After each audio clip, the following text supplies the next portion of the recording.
Good evening, ladies and gentlemen, and welcome to another episode of America in Black and White, where we discuss and try to resolve the issues that are plaguing the underserved and LGBTQ communities here in America. Tonight, we have a very special guest. We have Mr. Marte Malik. Mr. Marte Malik has an expertise in done-for-you business software, sales strategies, and client acquisitions. His organization, Good Fortune 888, is firmly rooted in driving change, focusing on financial education in underserved communities, with plans to implement a free online platform for at risk youth to bridge the knowledge gap and make financial literacy accessible to empower the next generation. Ladies and gentlemen, I give you Mr. Marte Malik. Hello, sir. Hello. How are you? Hey, Mr. King, how are you? I am excellent. Thanks for joining us this evening. Thank you for having me. It's a pleasure. Thank you. Yes, sir. So, is there anything you'd like to add to your bio? No, you did an excellent job. I appreciate, the opportunity to bring me in front of your audience to share what it is that I have. So, then again, I guess we can just dive right on in. And I'm going to lead off here. And I want to talk about you as an entrepreneur. Yes, sir. What inspired you to become an entrepreneur? So as far as I can remember, even since I was a child or a little kid, I always had that entrepreneurial spirit in me. I always wanted to find ways to make some type of income. I've just always been fascinated with seeing people in business. One of the first things that I can remember when I probably was about maybe nine, right, 8 or 9 years old, and I seen some guys working on a house, and they were rehabbing a house. At the time I didn't know what that was, but I was very interested in what they were doing. And so I went up to him and I asked him, hey, you need some help with anything? Is there anything that I could do to make some money with you? And he kind of laughed and he was like, man, you're a bit young but he was like, all right, I got you. And so he just kind of had me just clean up and just clean up the job site, and I made a few extra little dollars that way. And so it's just one of those things that's just always just been in me. I've just always had that spirit. Wow. So, is this just to the intent of just always want to work for yourself? Where's that coming from? Yes, sir. So, as I got older, it's just one of those things that just always stuck with me in the sense of just wanting to be in a position to be able to have the type of funds that I wanted to acquire for myself.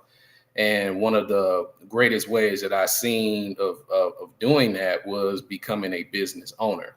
For the most part, everybody that I seen or encountered that was in business, I just always just kind of just wanted to be in that, just be in that arena, and it's like I said, it's just something that's just always been with me since I was a child. Can you share a pivotal moment in your entrepreneurial journey?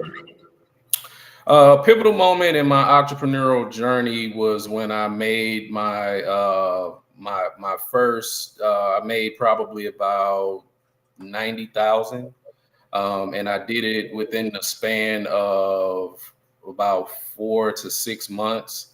And this was through my wife and I. We have a tax business, a tax preparation business, and so just seeing that, and this was in 2019. This was in 2019.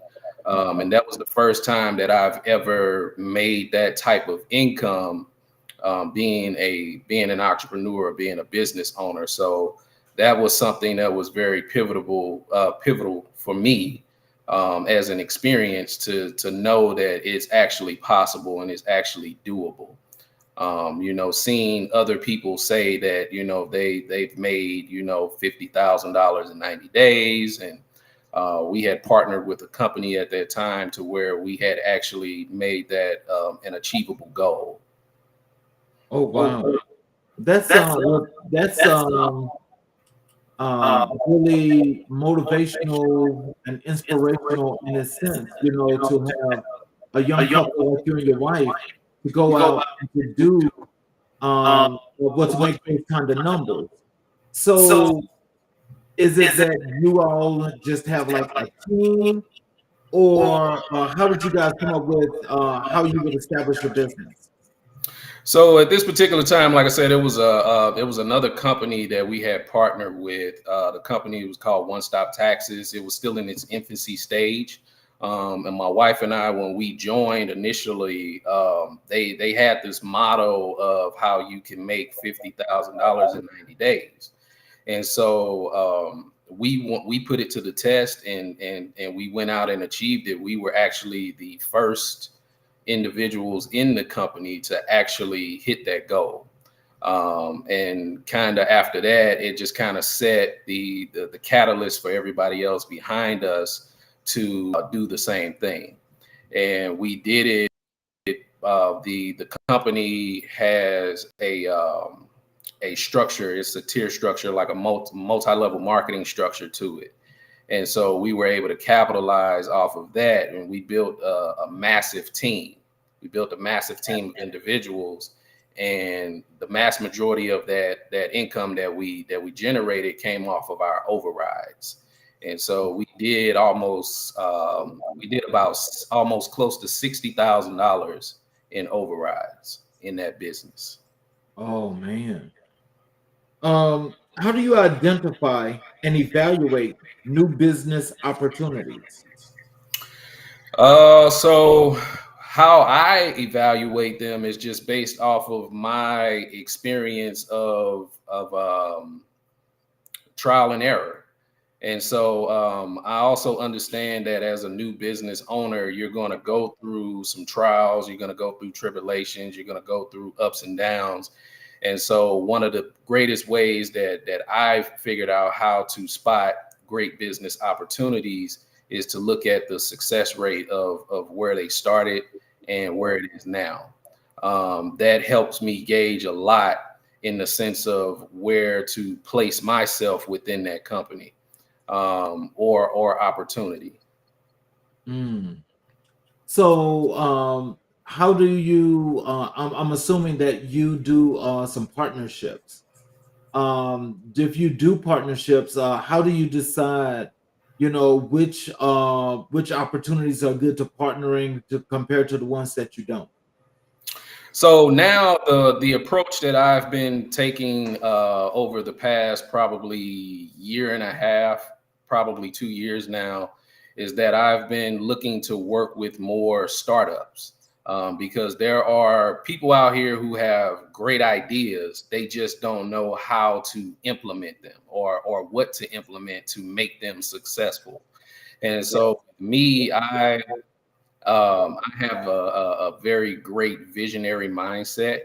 And so one of the things about me is that once you begin to tell me about what it is that you're looking to do, what it is that you're looking to implement, I literally see it in front of me.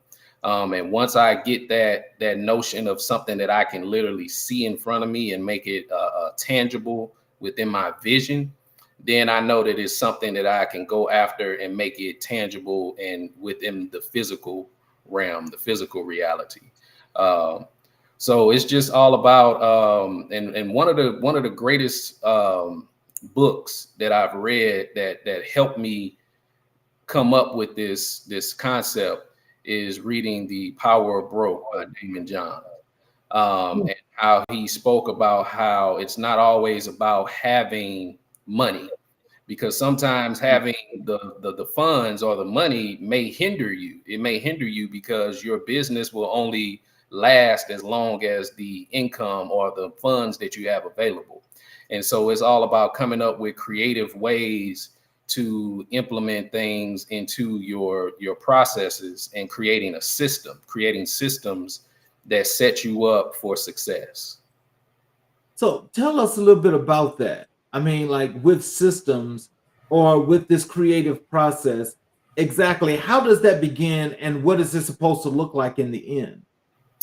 So in the beginning, it looks very chaotic because one of the things is if and one of the greatest sayings that I've heard is the difference between where you are now and where you want to be is the same difference between what you know now and what you don't know to get you there. And so that's where the opportunity lies. The opportunity lies in the unknown, in that gap of not knowing. And once you acquire that information, it becomes a lot simpler to put those systems in place. So it's just basically about getting with people who actually know how to get you where you need to go. And that's one of the greatest lessons that I had to learn as an entrepreneur as well. Instead of me trying to wear all the hats and trying to do everything, because in the beginning, yeah, you're going to be the one wearing all the hats. But over time, as you understand, yeah, you need to implement and get with people who can mentor you, who can show you the certain processes and certain systems to put in place to get you from where you are to where you want to be. Mm. So how does at this point, how does your 3 year to 5 year outlook look? Is it looking prosperous? As of right now, I am in that unknown phase. And in that unknown, that's where the miracles actually happen, because what has actually happened for me over the past few years is that I've found myself kind of tailoring my approach into something different, and it's been in the financial literacy space. And going into that space, this is something that I've been sitting on for probably about a year or so. And I've just been trying to find a way to implement it. And the opportunity came for me to work with a nonprofit organization. Her name is Janae Harris, who is also somebody that would be great, for you to interview as well. She has a beautiful program. It's called On Fire. She's out of Douglas County. And I end up coming across her information on LinkedIn, and she was looking for mentors. And so I volunteered to become a mentor within her program. And me and her got to talking about some other things, because as I looked over her website, I seen that one of her biggest things is surrounding entrepreneurship and financial literacy as well. And so I've been sitting on this program that I've been wanting to implement, just didn't know how I was going to implement it. And when I came across being able to partner with her, I was able to do a little bit with her summer program.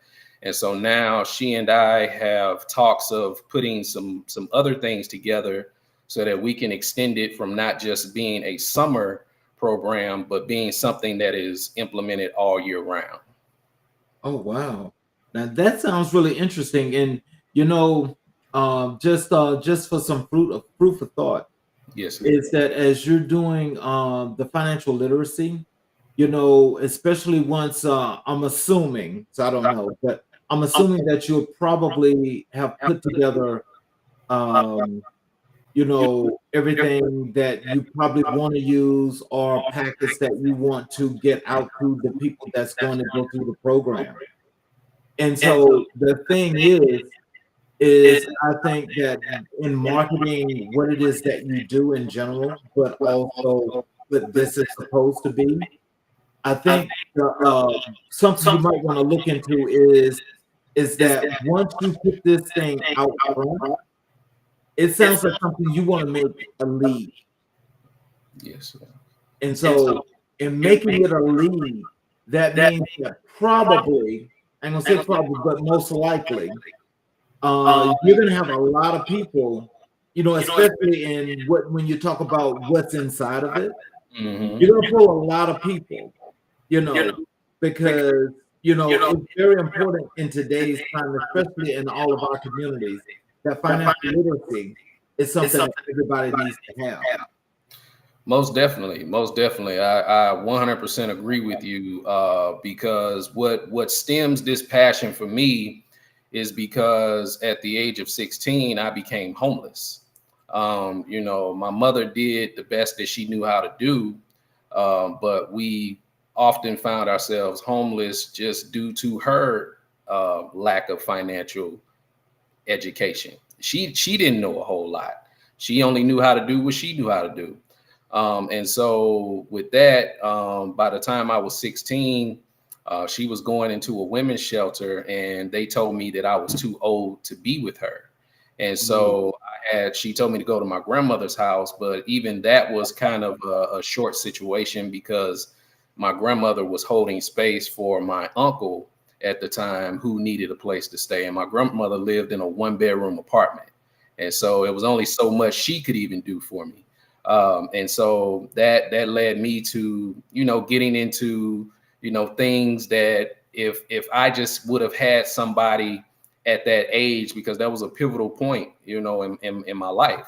If I would have just had someone that could have shown me a different path, because by the time I was 21, I had become a felon, just being in the streets and figuring things out on my own. And so that's what stems my passion for this program, is because I know what it's like being in that position. And I know that there are others who are in that position. And that's why, like I said, I've just been in this unknown state, and I understand that that's where miracles happen. The miracles happen in the unknown, because I wasn't planning to make a partnership with this nonprofit. It's just that my everything just aligns so perfectly, and she has the platform. And so over the summer, I got a chance to work with about 40 youths that I was able to give information to, and they were able to retain this information. And I've been getting great feedback from it. Oh wow! You know, that's a really good thing. I'm proud of you. You know, because when you start forging your way and you start creating and making things like that happen, that right there shows that you're demonstrating more than just leadership, but you've got people that are willing to listen. That's a really good thing. Yes, sir. What are the biggest challenges you faced as an entrepreneur, and how did you overcome them? Oh man, one of the greatest challenges as an entrepreneur was when you come from a place where you're not used to having a lot of money or a lot of, you know, income, and you are still in that mind state of, you know, doing things that are of your old self. You didn't renew, you hadn't renewed your mind state. Like your finances are renewed, but your mindset wasn't renewed. And so that was one of the greatest challenges for me, because you know, we end up going through a period of time where we literally hit rock bottom. You know, after seeing the type of money that we made with that business, we end up, you know, losing a lot. And because right behind that came COVID. And so we were prepared for what came behind with COVID. And it taught us a lot in reference to being able to have an emergency fund, and you know, and having certain things in place and certain investments in place that will keep you afloat through these times of recession, making yourself recession proof. And so and I'm thankful for the process, as hard as it was, because it taught us a lot. It taught us a lot to go through that. And so I would say that's one of the biggest challenges that I faced as an entrepreneur, and one of the biggest challenges that taught me a whole lot. Well, how do you stay motivated and focused on your goals? So staying motivated and focused on my goals. I'm glad you asked me that because I just finished up a new ebook that I have that's called The Energy of Money. And so in the energy of money, I have a lot of the processes that I have utilized or that I've implemented to keep me on track and motivated and focused. So these are proven techniques that have worked. And so one of the things is putting yourself in a better mind state, and understanding that money is actually energy and that it is tied to your emotional processes. And so how you feel dictates where your money flows, and how your money flows. And so one of the greatest motivators for me is I've been able to actually grow more in a spiritual sense, more on the a metaphysical type of sense. And so understanding your emotions and your emotional state and emotional intelligence, which is something that I also implemented into the program that I'm pushing, because it taught me to, like I said, it taught me to understand that all of those things are tied to how your finances work in your life. So tell me this, because I love philosophy. Yes, sir. And when you mention metaphysical, Yes, sir. tell me in the metaphysical sense, tell me what is it exactly that you got, that actually helped you from that spiritual realm? Because a lot of people, they really don't understand the in-depthness of what that is. Oh man. Oh man, you about to have me going into some stuff that I don't even really, and it's hard because I've been also struggling with trying to explain a lot of these things, because in the metaphysical sense, I receive, because I've been asking for things. I've been asking for things, and how they come to me have been in a sense of where it's like I would literally, they like my ancestors or my spiritual guides, they talk to me in my dreams. They tell me things in my dreams. I get a lot of downloads in my dreams. And they give me stuff all the time, and they own me. They be on me a lot too. But I've been able to do a lot of things because a lot of the ideas that I have that I've implemented, they don't come from me. They don't come from me. These are things that have been given to me because I understand a lot more where my mission lies. I understand a lot more where I'm supposed to be and where I'm supposed to go. I don't know where my help is going to come from. I don't know who I'm going to meet along this journey or along this path. Like with aligning with what you have here with this platform. This is not something that I expected.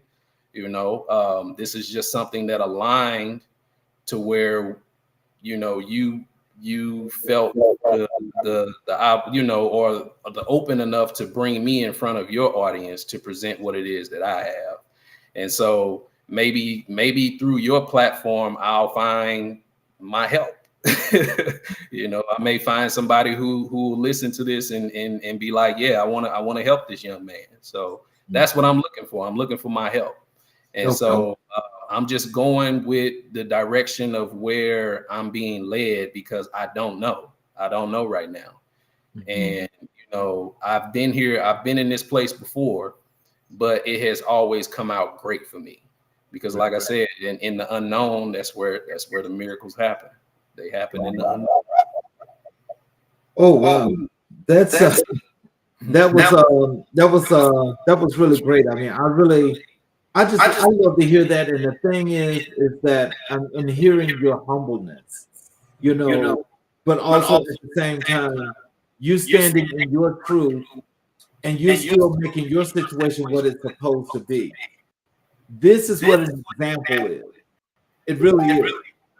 And so I just hope that you always continue And even when the show is over and so forth, we're definitely gonna have to chat because there's a lot of things you got going on that you just probably need a nudge one way or the other, but you're actually there. Yes, sir. You're right there. Yes, sir. Yes, sir. So it just needs to happen. Yes, sir. Yes. What advice would you give to someone starting their own business? Research is the biggest thing. And also understanding what it is, whether it's a product or a service and the research aspect is important to create a niche market. Because now, like you see a lot of people now, everybody's into credit repair. Everybody does credit repair. Everybody, no matter which way you turn, which way you look, everybody does credit repair. But where your success lies is in those various pain points of helping individuals who are dealing with those pain points. And so that's why it's important to create a niche market and go after that target audience of individuals. That's how you really become successful in what it is that you're doing. You may be doing credit repair, and there's tons of other people that are doing credit repair. But what is your specialty? Do you specialize in helping individuals get their credit scores to where they need to be so that they can buy a home? Do you specialize in helping individuals get their credit scores where it needs to be in order to apply and be approved for certain loans? Or like what is your specialty? What is it that you specialize in? And that's one of the key things that I've learned throughout, because I've had so many businesses. A lot of them, weren't successful, but that's part of the process, and that's how you learn.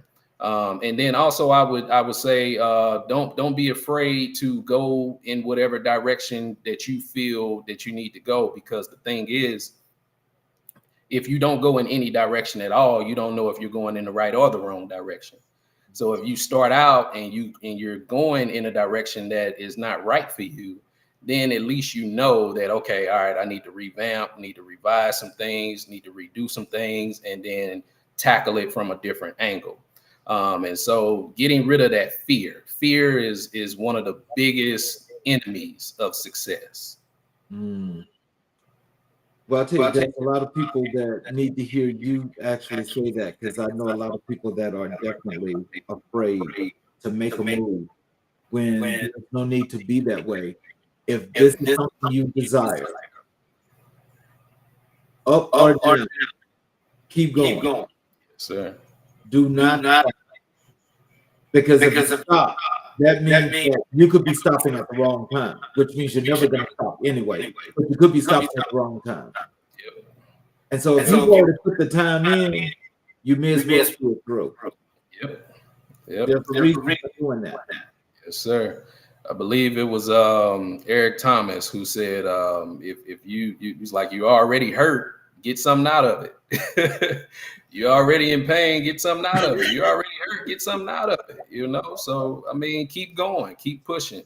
Like I said, you'll eventually figure it out. If you're one of those people who are resilient, if you're one of those people who understand that you're going to get a lot of no's, but me being in I have an extensive sales background. And so one of the things that I learned in sales is that you want to get the no's because you want to get the no's out the way so that you can get to the yes.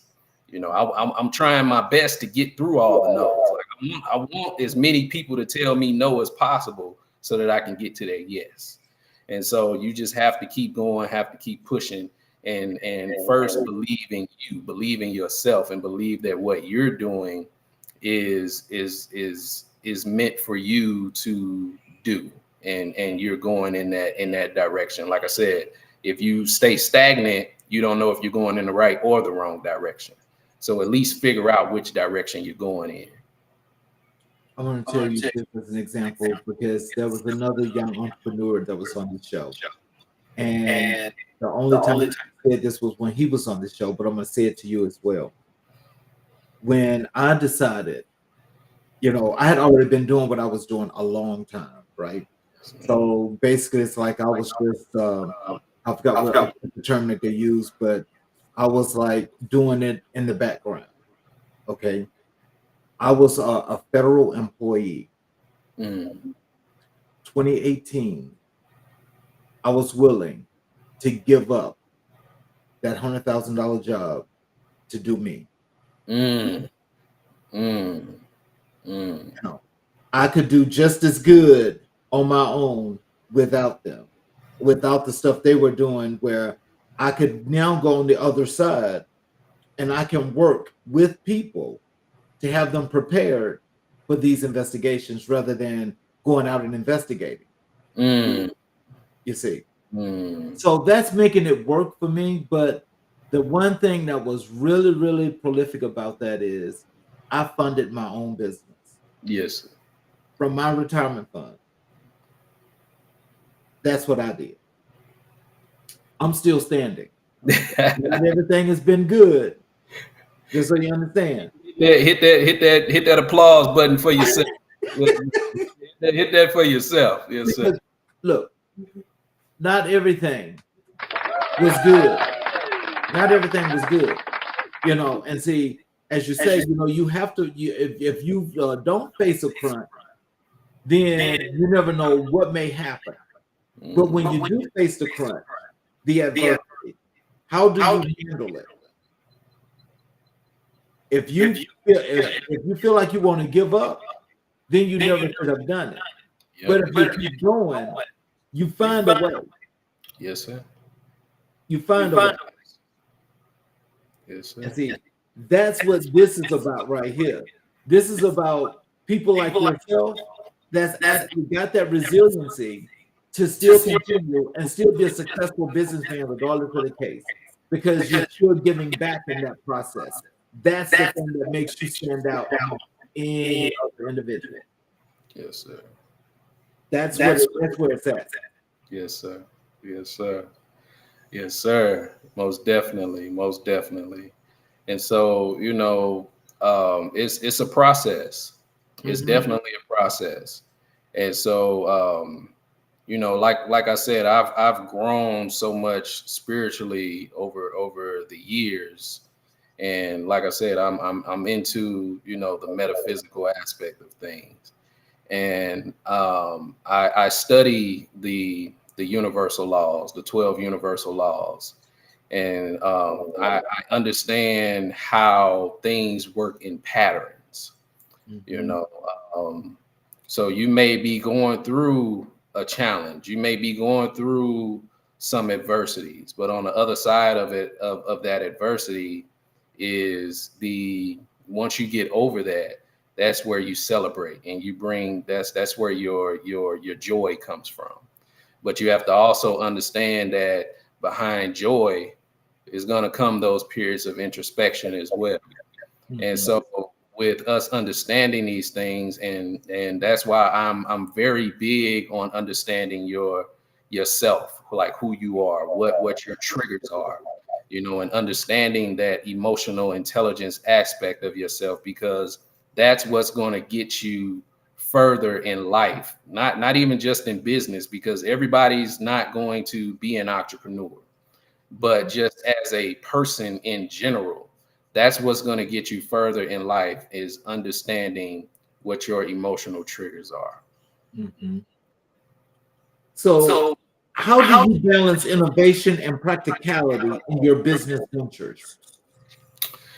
So innovation and practicality. So with innovation, like I said, getting with people who know more than what I know. When it comes to innovation, as far as elevating and putting processes and systems in place that help you go further, and making sure that those things are practical, making sure that those things are achievable, is something that I'm always conscious of, because if it don't work, it don't work. You know, I'm one of those people that if it don't work for everybody, it doesn't work for anybody. You know, and so practicality is something that has to be very inclusive, because it has to be something that can be implemented and duplicated. You know, if it can't be duplicated and it's complicated, then you know it doesn't work. It doesn't work. Well, I'll tell you, I'm a strange individual. And I'm gonna tell you why. It's because when there's complexity, I flourish. When it's Mm. simple, I can't do it.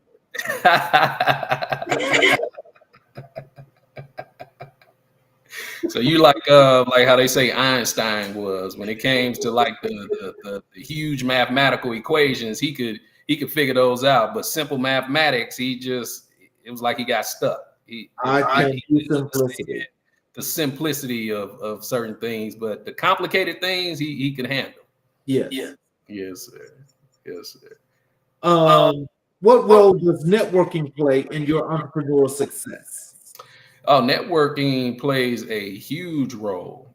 Plays a huge role because the thing of it is, when it comes to marketing, the marketing aspect of your business, and I learned this from someone named Grant Cardone. I don't know if you know who Grant Cardone is or heard of Grant Cardone, but he said that money follows attention. You know, best known will always beat best product. You can have the best thing on the market, but if nobody knows you have it and nobody knows it exists, nobody's going to buy it.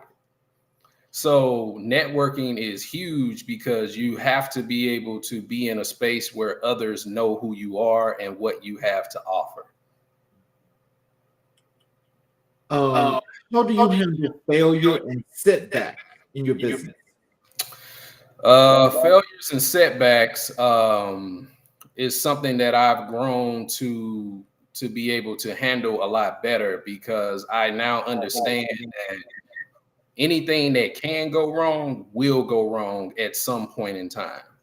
But understanding that those are lessons and not losses. You know, those are lessons for you to learn from. That, you know, failure is not something, because we've been made to believe that failure is bad. You know, we go to school and you fail a test and you know you get an F on it, or a D, you score real low.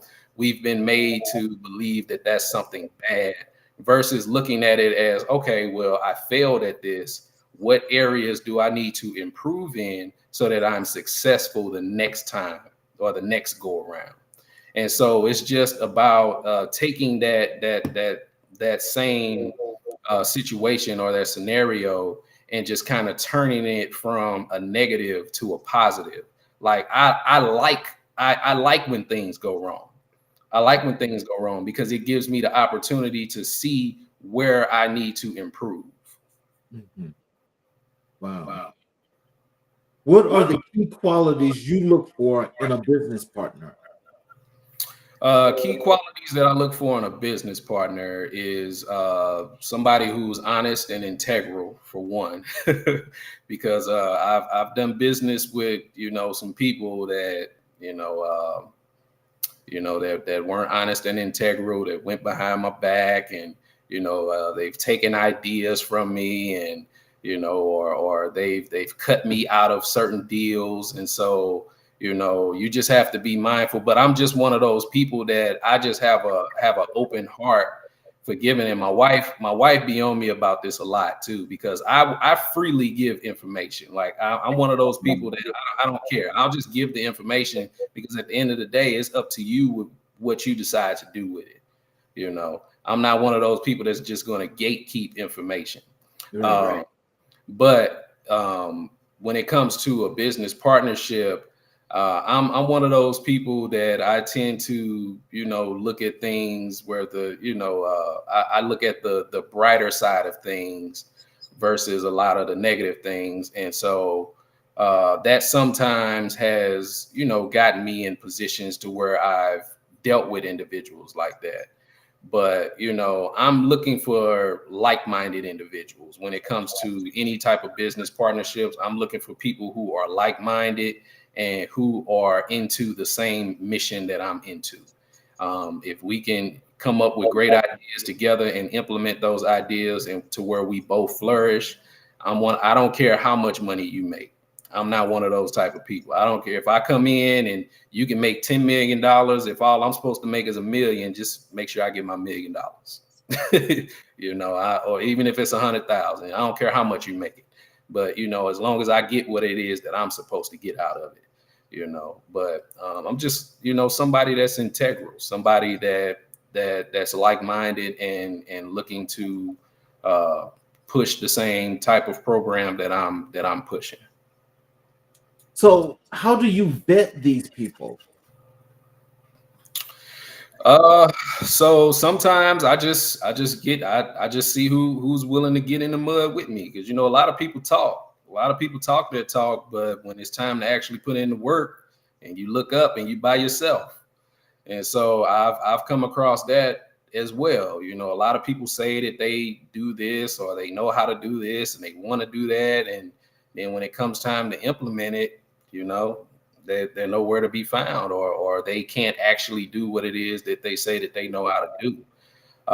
So my vetting process is one of allowing you to, as they say, give you enough rope to hang yourself with. Right.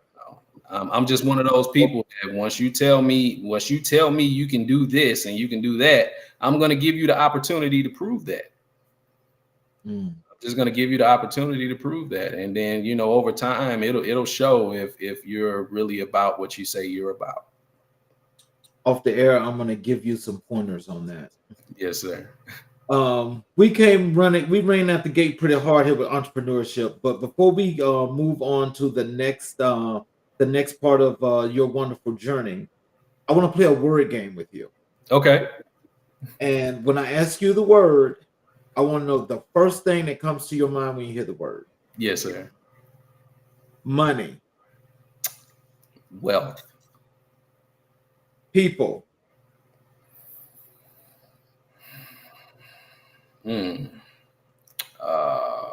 People. I'm gonna go with wow, I'm drawing a blank. People. Ooh, can we circle back to that one? I don't know. I'm drawing a blank when you said people. I don't know why. Growth. Development. Stability. Longevity. Emotion. Emotion.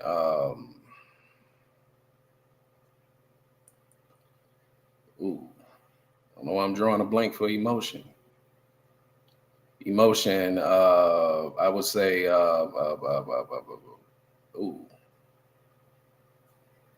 I don't know why I'm drawing a blank for emotion. People. Oh, I said people. Yes, Spiritual. Spiritual. Journey.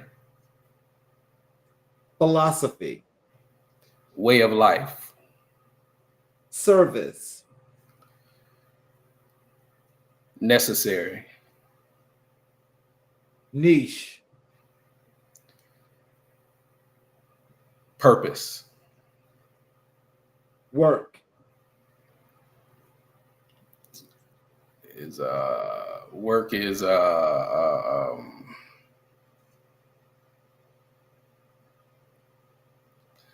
drawing a blank for work. Work is I would say obligation. Let's go back over to emotion. Emotion. Let's say emotion is I'm gonna say love. That's where I'm getting at. Love, emotion, love. And people. People make the world go round. Now, each of those terms, I want you to know earlier in the interview process, These Yes, are sir. terms that you use, and you use them more than one time. Oh wow. Wow. Oh wow. Okay. Which of these terms do you feel are most important to you in how you actually run your business structure? I'm gonna go with emotion. I'm gonna go with emotion. Why emotion? Because, like I said, in my more recent journey, I've been more focused on emotional intelligence and understanding how my emotions play a huge and a major role in where I am in life. Like I said, even as it pertains to wealth and even as it pertains to finances. Mhm. So emotion is something that I would say is a major factor. Emotion is something that holds relationships together. It can break relationships apart. Emotion is something that can bring about great joy, or it can bring about great sorrow. You know, so emotion is huge. Does it make you more aware? Oh, definitely. It makes me more aware because now I'm more in a sense of understanding me as an individual of who I am emotionally. Like I said, what triggers me, what makes me happy, what makes me sad, what makes me cry. Understanding that if when I'm feeling a certain way, I have this thing that I do with myself. I ask, is it the thought creating the emotion, or is it the emotion that's creating the thought? Because it can work both ways. Mhm. It can be a transmitter or a receiver, depending on Mhm. how you're utilizing it. And once I begin, and once again, these are things that have been given to me. I didn't come up with these things on my own. These are things that have been when I ask for certain things at night when I go to sleep. I go on certain journeys and certain trips, and I'm being taught these things. And when I wake up in the morning, these are things that are just on me and just on my brain and on my mind, and that I wake up with.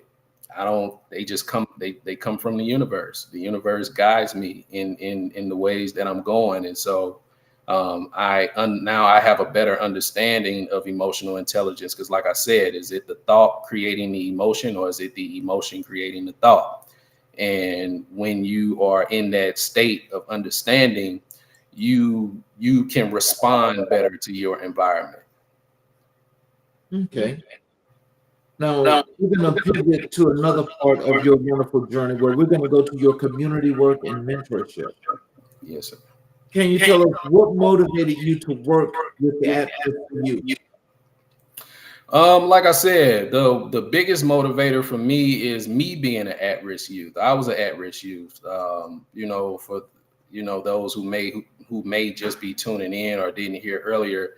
Like I said, by the age of 16, I was homeless, and so I often had times where I would, had to find places to sleep. I went days without eating. I would sleep in hotel bathrooms. I would sometimes, sleep outside.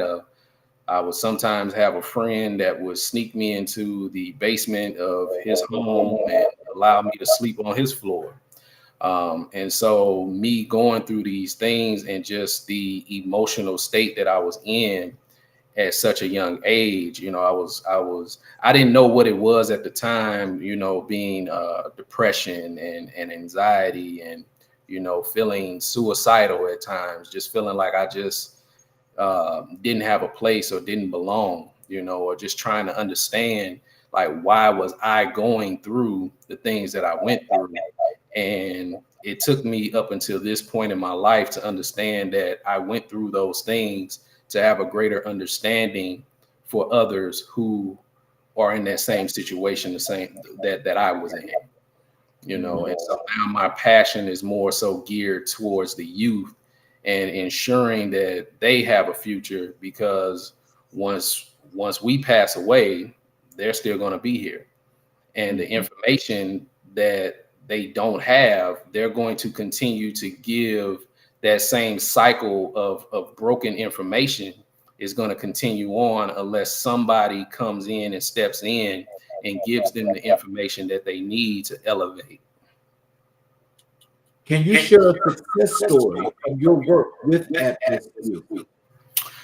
So currently, I am mentoring a young man who was part of the summer program that I did with the nonprofit, and I first interviewed with his mother because I wanted to talk to his mom first and ensure that I was a great fit for her son. And as I was telling her the story of what I did over the summer, I just seen her smiling, and she was like, I want to really, really, really thank you, because you're the one who gave them the financial information, and they came home and this is all they were talking about, and then you gave it to them in an aspect to where you broke it down for them in realistic terms, the reality of things. And she was like, I thank you, because now they have a better understanding of what it is that I deal with as a single parent. And so that was a shining moment for me to, for her to say that to me, and those are the types of things that encourage me to continue to keep going, because it shows me that I'm going in the right direction. So how do you build trust and rapport with the young people you mentor? Just understanding how I was as a a youth or a young adult. I didn't have a lot of trust or rapport with others that were older than me. Like I said, I didn't have any mentors or anybody that I looked up to as a role model. So I understand what that even feels like. And I understand how it feels to be kind of closed off and shut off and not saying too much, and just allowing you to just because the biggest thing for me when I was that age was, show and tell. Like you can say all of this, but we're dealing with youth who have absent fathers who promise them things and don't fall through. You have youth that are dealing with a broken educational system as it relates to these the ones who are supposed to be educating them and not giving them the proper tools that they need to be successful. And so the youth are let down a lot. They're let down a whole lot. And so one of the greatest ways for me to implement or building that trust and that rapport with them is to always remember how I felt. I felt the same way. I know what it feels like to. I met my father the first time when I was probably 10 years old. Seen him one time. He kept promising he would come back. Never showed back up. I haven't seen him again till today. So I know what that feels like, and so I know that breaks trust. I know that builds up a level of where you just like, okay, whatever. And so my biggest approach with them is just allowing them to open up to me by using my active listening skills. And so I make it all about them. I don't make it about me. I make it all about them, and I make sure that I listen to what it is that they're telling me, and I go do things to implement and show them that, okay, I hear you, I'm listening, and let me show you, that I'm somebody that's gonna fall through for you when you need me. What are some common challenges faced by at-risk youth, and how do you address them? One of the biggest challenges of today, I would actually say, is the opioid epidemic. The drug culture that we're dealing with nowadays, where it's just cool to it's in all the music, and which heavily influences the current generation.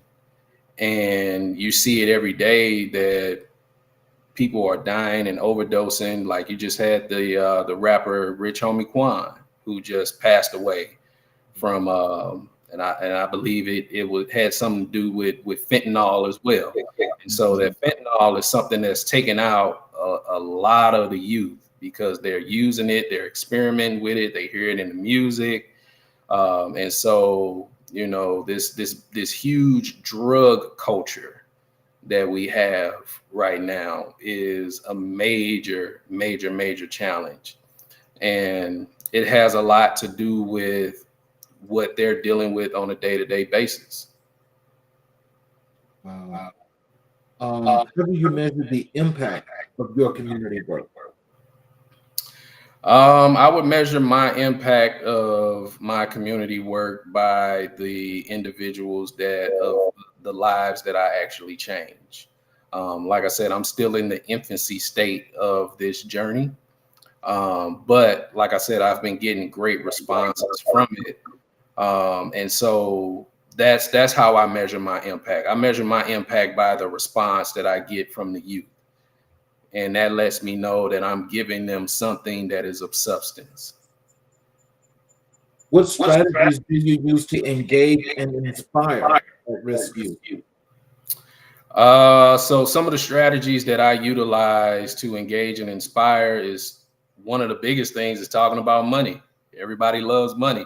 And so that's one of the biggest advantages, as well as it relates to the culture of the music, because in all these rap videos, all these rappers, that's all you see. They got all this money, they showing off all this money, flashing money, but that's been part of the culture for, you know, quite some time. But utilizing that as an advantage to show the youth that, you know, you have various options. You have various options because, like I said, I understand everybody's not going to be an entrepreneur. And Right. so I also explain to them the option of putting yourself in a position to where you are in a high-ranking employee or something to where you have job security, and you put yourself in a position where you have a skill set, you know. So I would say that would be my answer to that. How do you balance your time between your business and community work? So I just ensure that I keep a schedule, and so on the days that I plan out my week ahead of time. And so if I know that I have something that I'm doing as far as community wise, I ensure that I plan whatever it is for my business around that, because I make that the center focus. And I want to keep that as a center focus. So anytime or any opportunity that I get to do something that is community based, where I get to work with the community, I always implement that, and then I work my business around it. Okay. What role do you think mentorship plays in personal and professional development?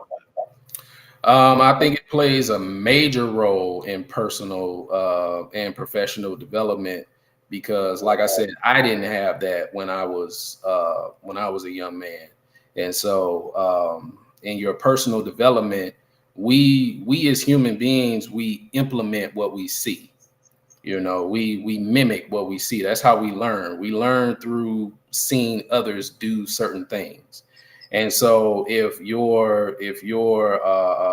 what you have in front of you is of something of negativity and destruction, 9 times out of 10, you're gonna gravitate towards that until you see or learn something different. And so to be able to be a force of, or that voice of reason, you know, is something that is impactful as it relates to your professional and your personal growth and development. So as you look into this camera right now, and you got the audience out there, what is the one thing you want these young potential mentees to know that you can teach them as a mentor? The one thing that I can teach them as a mentor is how to develop yourself into a better individual and understand that your circumstance today doesn't have to be the same circumstance for you tomorrow.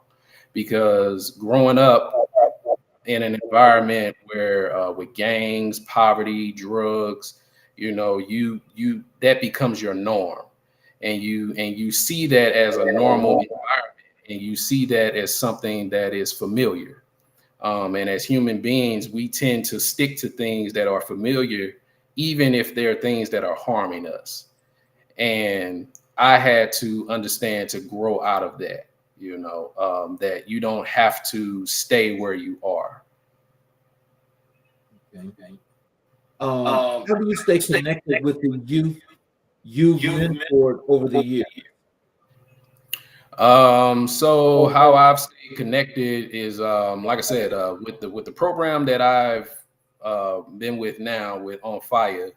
She has a lot of engaging activities that she does with the youth, and so we have a group. There's a mentor group, and so she has a focus task for us each month that we are to do to stay engaged with our mentees. And that's something that has been working, and it's something that helps keep us in alignment and on task. And so what I do with it is I align it to what it is that the particular youth that I'm mentoring at that time, their interest and their focus. So like the young man that I'm working with now, he's interested in computer science and computer development and things of that nature. And so what I did for him was we looked up some different programs. I found some various programs for him that he can start taking now while he's in high school, because he's a freshman in high school. And I told him, by the time you look up, you're going to be at graduation. If you don't have a solid plan, you're going to be spinning your wheels. And so let's get you into something, to at least figure out if this is something that you want to do. And it's okay if you figure out, okay, later on down the line, it's not something that I really want to do. But we need to start implementing those things now before you graduate. What advice would you give to someone looking to get involved in community work? What I would say is start reaching out to nonprofit organizations who deal with whatever level of community work that you're doing. If it's something dealing with the homeless, start reaching out to a lot of these nonprofit organizations that deal with the homeless. If it's at-risk youth, start reaching out to organizations that deal with at-risk youth. If it's teen pregnancy, there's so many organizations out here that would love to have individuals come in and give their wealth of knowledge towards the youth, because they need it. They need it. Let's pivot here to this final part of this wonderful work that you're doing. And we're going to talk about now sales strategies and client acquisition. Yes, sir. So what are the most effective sales strategies you've implemented? Effective sales strategies, it goes hand in hand as it relates to client acquisition and marketing and those aspects as well, because the thing is, you have to know how to sell. You have to know how to talk to people. You have to know how to let them know what your product or your service is. There's a big thing online now where it's like, oh, all you got to do is hire virtual assistants and they'll take care of everything for you. But not understanding that if you can afford to do that, then fine. That's something that I would recommend if you, as you scale and make your business bigger.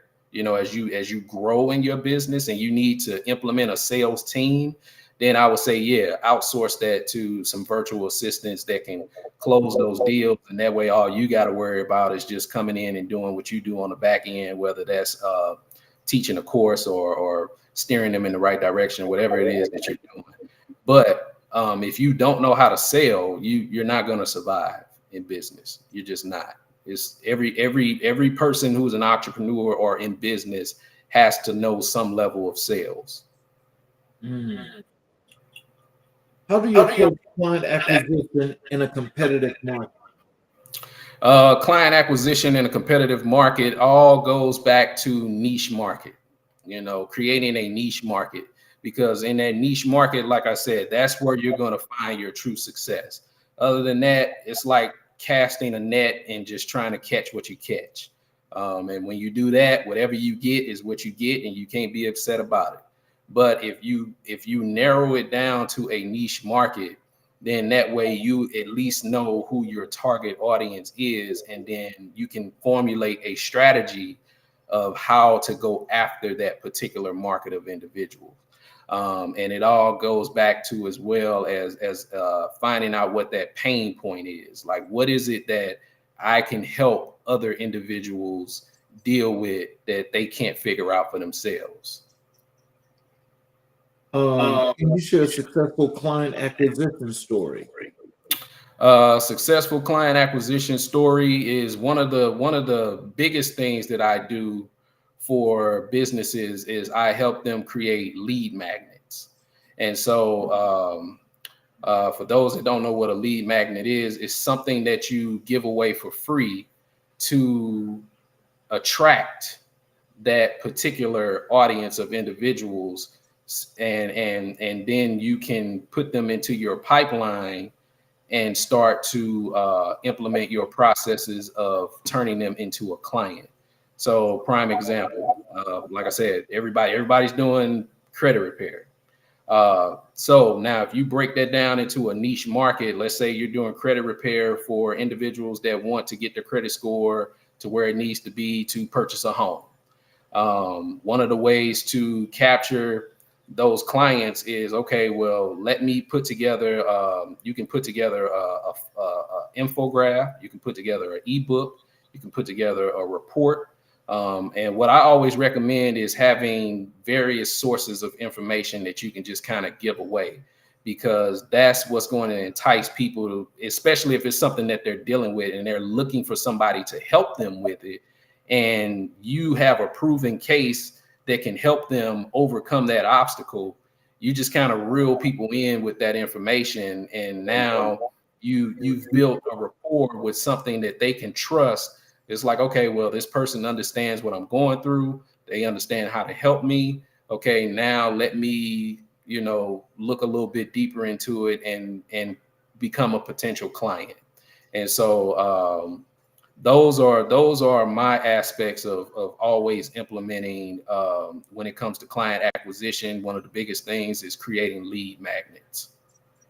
Let me give you a scenario and you solve this for me, please. Yes, sir. My IT company is starting up, is ready to go, is ready to flourish. And I've got software that I've developed that I need to get out there, get clients to buy this. I need to sell this. Yes, sir. How do I create that? So it depends on what type of software is it? Since we're being hypothetical, like let's say what Accounting software. Accounting software. Okay. And so what I would recommend is finding your niche market of individuals, like who actually needs your accounting software. And that would also be based on the price point of your accounting software, because you most definitely want to target individuals who can afford your product or your service. And so let's say you have a software that is great for accounting for people that do real estate, because they need to keep track of their books. They need to keep track of processes and things of that nature. And so, okay, let's go after this market of individuals who are real estate professionals, or who are wholesalers or investors. And let's figure out, okay, well, how does your particular software help them in their situation? So if your software does where it keeps track of all their expenses from their fix and flips, if it keeps track of all of their expenses from when they buy homes, when they sell homes, if it helps them understand, okay, once I sell this home, I have a certain or X amount of time to put this money back into another investment property so I don't get hit with these certain taxes and fees and things of that nature. So it just all comes down to what that software does and who you can target with that software. Now, from there, what I would do is how I would target those individuals is, okay, putting together, like I said, a lead magnet, something that you can give away for free, of information that is resourceful to those individuals, something that they can take, read, and it's tangible to them, and it makes sense. And it's like, oh, okay, all right, yeah, I need this. And then now that's how you reel them in to become a potential client. Okay. Well, no, that's all good and dandy. I mean, I was just listening and wanted to get an understanding of your everyday sales because just when it comes down to it, and let's say like how you just how you've got that together where you so that means basically having to know the structure of the product that you're actually getting out there is how you're basically going to sell it. Exactly. Exactly. Exactly. Because other than that, accounting software, it's like, okay, well, I can just use QuickBooks.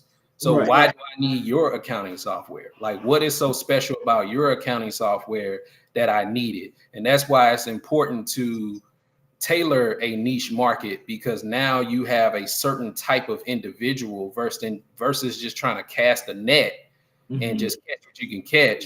Now you can go after a certain target market of individuals. Like, my software does this, X, Y, and Z, and this is how it can help you solve your problem. Mm-hmm. Oh, wow. I like that. How do you tailor your sales pitch to different types of clients? So just understanding the individuals that I'm dealing with, because over my sales career, what I've learned is that there are various types of individuals. Every sales approach doesn't work with the same person. You have people who want a host of information. You have some people who just want you to tell them what it is right up front, this, that, and the third. And you got people that just want you to get right to the point. So it's all about asking open-ended questions, asking them those questions that piques their interest. Well, not necessarily piques their interest, but it gives you the feedback to be able to understand where to lead the direction and how to stay in control of the conversation the entire time. Mm. What role does customer feedback play in your sales strategy? Customer feedback is extremely important, because that kind of goes back to, like I said earlier, about the whole failure aspect. So customer feedback is important, because if I get feedback of saying, oh, I didn't like this, or you could have done this a little better, or I take certain things into consideration to tailor my approach to various individuals, and ensuring that I'm always in the position to make a customer tailored recommendation. And so that's one of my biggest things, is that I want to be able to stay on topic and in line with giving them the best recommendation for their solution to their problem. How do you build long-term relationships with your clients? Long-term relationships. I'm one of those people who I'm big on relationships. Long-term relationships is something that I'm very huge on, because those relationships are what bring you more clients, especially through word of mouth. If it's something like making sure you send them something on their birthday. If you send a handwritten birthday card, like, hey, I appreciate your service, thank you, happy birthday, woo woo, or making sure that you're engaging through your emails, email process, your email marketing, making it tailored to the customer, or that particular client. And it's just certain little things, like I said, just being using your active listening skills and understanding your client, so that you can always be making customer tailored recommendations. And that there will carry you a long way in building relationships, because like I said, they're going to tell other people about you, and that's going to bring you more clients. What are the key metrics you track to measure sales performance? The key metrics that I track to measure my sales performance, one of the biggest things that I utilize is my response to my email marketing. My email marketing lets me know a lot as it relates to where they are with whatever process they're in, because I create sales funnels as well.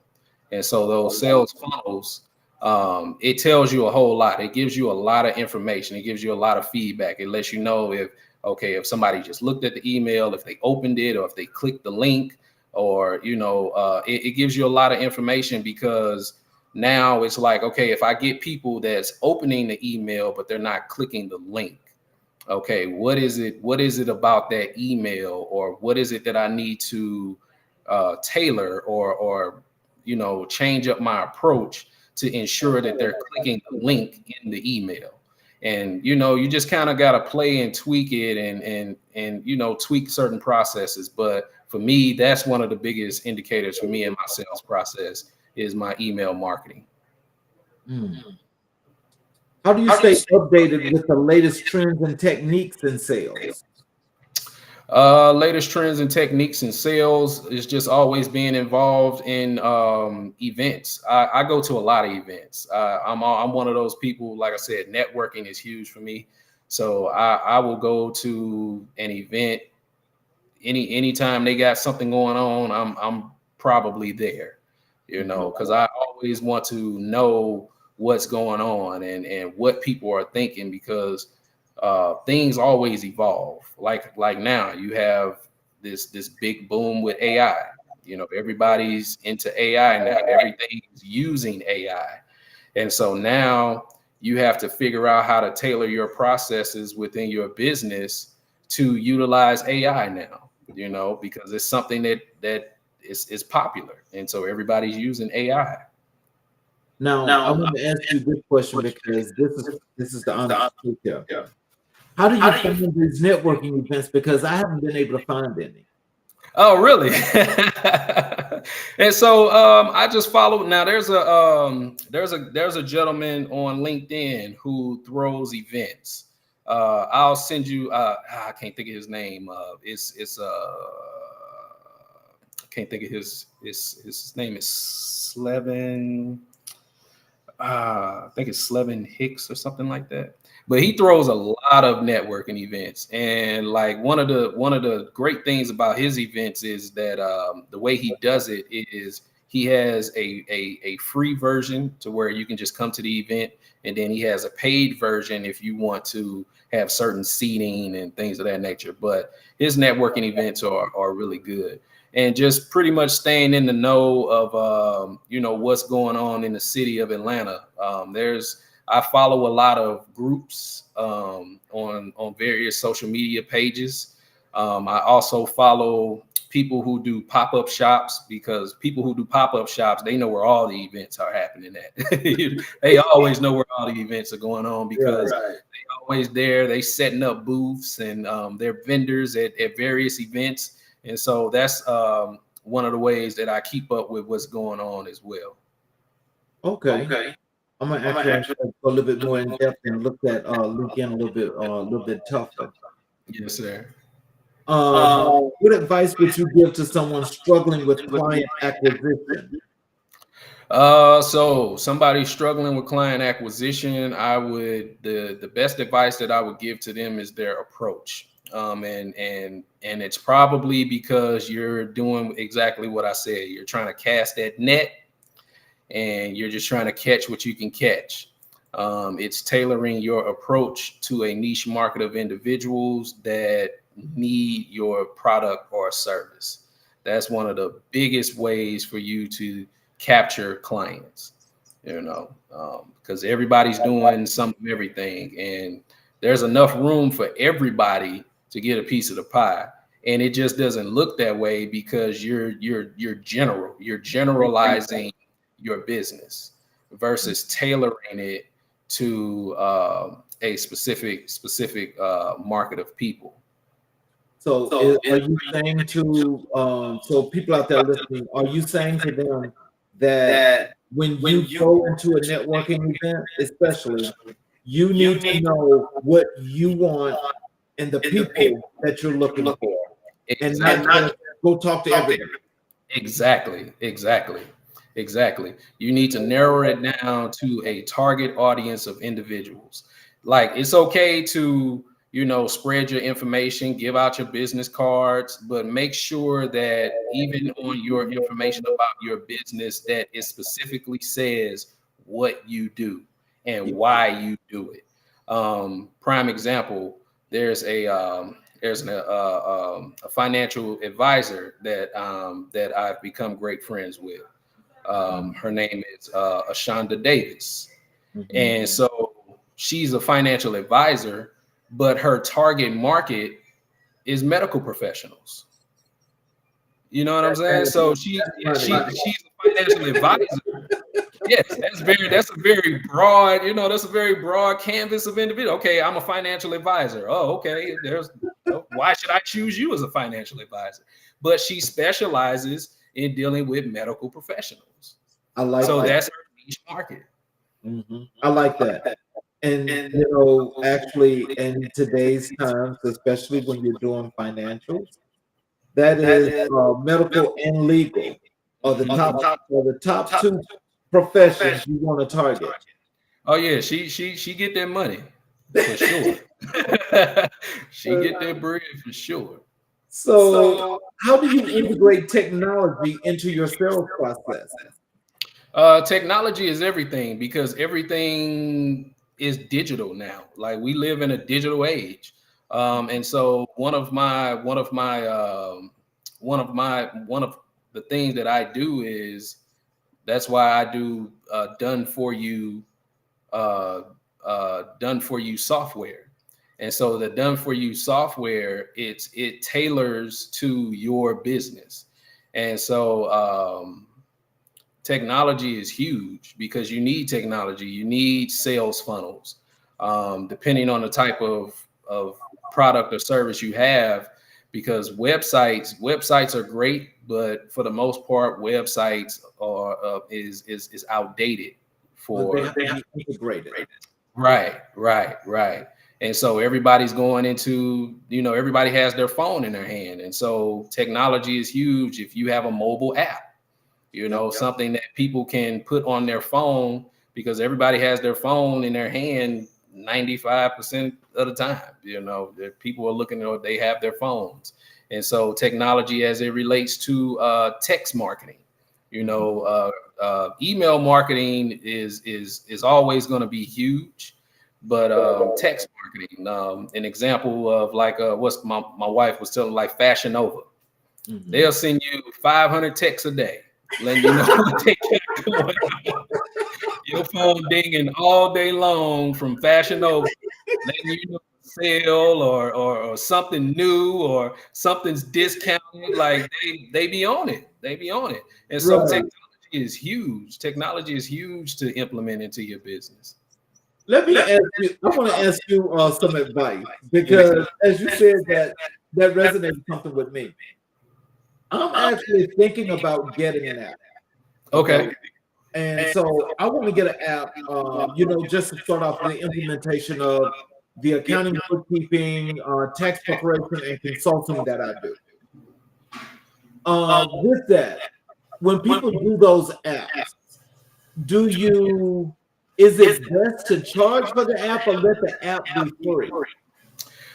So to my understanding, I believe that when you put your app on the app market and it's accepted, because there are certain processes that you have to go through to get that app approved on the app on the marketplace. You can put it on there as a free download, because what a lot of people do is they do a free version and a paid version. And a lot of the free version where people make their money off of the downloads is the ad revenue that you can gain from your app. Okay. And that's I didn't think about that part. Yes, sir. But because I'm like, I'm thinking about doing a whole bunch of things going into 25, but that is the one thing that I want to get the SYTM consulting app out there. Oh, and yes, so, sir. and so just in the process of doing that, I'm thinking like, what is the better way of doing that? Because I do know that there's some that's free, but I also know that there's a lot of them that they have people paying for. So I didn't know there was two versions. But that means there's two different apps though, right? No, it's all in the same app. And so there you can have it to where a certain version of the app is free. And then to access some of the other features in the app, you have to pay for it. Yes, sir. Okay, I got to go to the drawing board. I got to get that part situated there. I mean, I like that. I want to thank you for that because that is one of the things that I'm talking about doing here in 25 for real. Yes, sir. Yes, sir. You should. You should. So as we're going into, as we've concluded with the Q&A here, what are some of the things that you'd like for our people to know that you want to leave them with parting words and how they can actually follow you on social, how they can connect with you, all those good things? So what I would like to leave your audience with is I hope that what I said resonated with somebody, even if it was just one person. Um, because like I said, I am looking for my help. I'm looking for my help. Those who want to partner with me on my venture of building this financial literacy program. Um, and one of the biggest ways that you can help me with that is by going to my website, which will take you to my LinkedIn. I have it linked to where I have my web address. It takes you to my link. I mean, not my LinkedIn, my Linktree as a landing page. And that is Good Fortune. It's GOODFORTUNE 888.com. On there, you'll find all of my contact information. You'll also have all of my social media handles are on there. That way I don't have to try to give them all because, everything is not always the same across all platforms, but all of my social media information is on that as well. And it also has all of the information of what it is that I do. And so one of the biggest things right now for me is I'm in my first round of funding, of gathering funding for my financial literacy program. And so I have various products. So I have t-shirts on there. If you want to purchase a t-shirt, 100% of the proceeds goes towards that program. My new ebook, The Energy of Money, is on there as well. I have it formulated to where it's just $1, as little as $1. You can donate $1, $1 to download that ebook. But if you would like to give more, it's greatly appreciated. Like I said, 100% of those proceeds goes towards that program. I also have something up on a funding on GoFundMe to raise that first round of funding. I'm looking to raise 50,000, but in the first round, I'm looking to raise 10,000 in my first round. And so, how successful that goes, then we'll implement more things. My wife is also a certified grant writer, and so I'm looking to raise part of the funds, and then my wife is helping me with finding grants that I can utilize to raise the remaining funds, because one of the things that they need is the resources. I want to be able to have laptops. I want to be able to have tablets. I want to be able to have the technology, the things that can help them be engaged in this new paradigm of this digital age.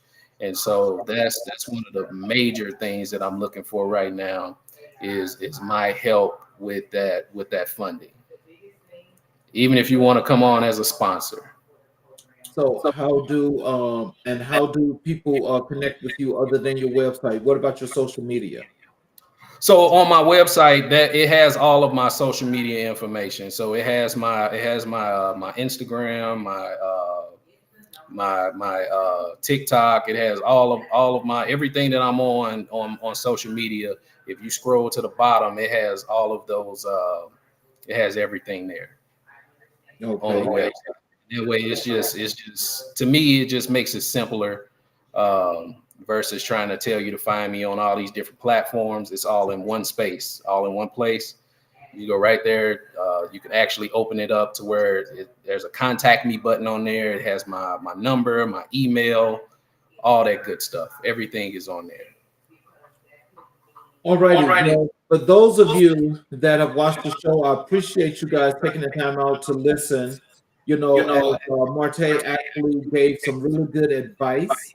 He also told you guys the story as to his journey as being an entrepreneur.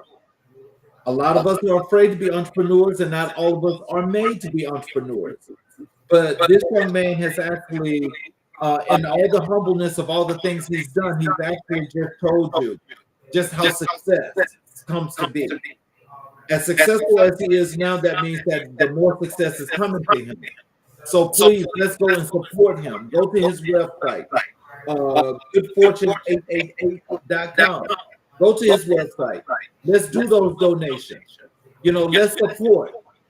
And let's just make sure that we can get behind, you know, this young man that's a future leader of this country, of this world. That we need to make sure that he's stabilized in doing this and completing that journey, shall I say. I'd like to thank you again for the time that you spent with us, because it's really appreciated. For those that actually watched us on the YouTube channel, I want to thank you all very much. Please hit the subscriptions button.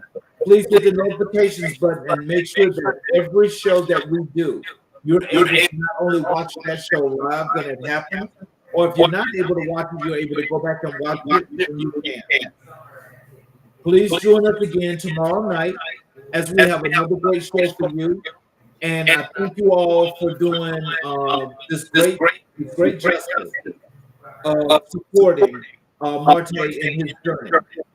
Thank you all. Please have a great evening, and we will see you guys tomorrow.